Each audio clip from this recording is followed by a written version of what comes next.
Good morning, everybody. Today is the winter solstice, which means winter begins today. It is the shortest day of the year, but the good news is starting tomorrow, we will have a little bit more daylight every day. So instead of a Christmas book today, I went with a little bit of winter.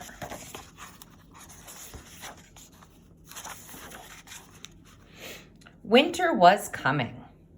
"I will miss you," said Rabbit. "Will you miss me?" "No," said Hedgehog.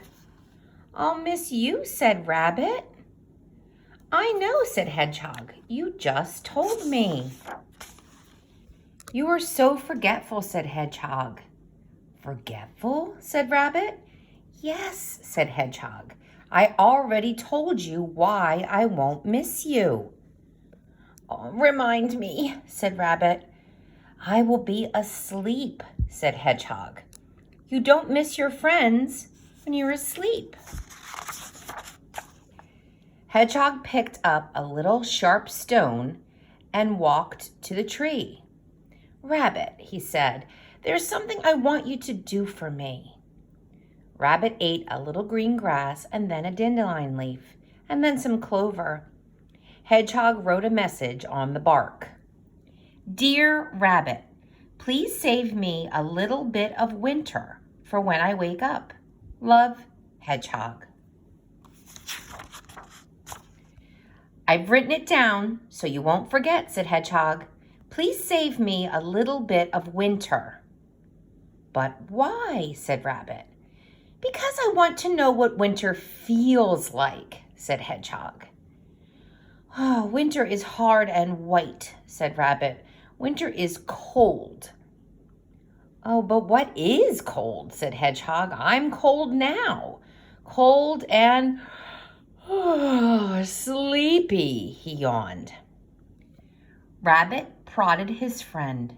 "Ouch," he cried. "Rabbit," said Hedgehog, "it is time for me to find somewhere warm to spend the winter." Rabbit sucked his paw. "I will miss you," he said. Winter was bad that year. Snow fell. The lake turned to ice. Rabbit was warm in his burrow, but he was also hungry. "That's the trouble with winter," said Rabbit as he hopped outside. "The colder it is, the more food I want." He looked around. "And the colder it is, the less food I can find." There was no green grass. There was no pink clover. Rabbit had to make do with brown. Brown leaves, brown bark, a brown acorn. Rabbit looked at the tree where Hedgehog had written his message. He dropped his acorn in surprise. The acorn rolled, it gathered snow, and it turned into a small snowball. Rabbit read the message. "Oh dear," he said, "a little bit of what?" If you look back here, he peeled off a piece of the bark where it said winter, so now he can't remember what the note said.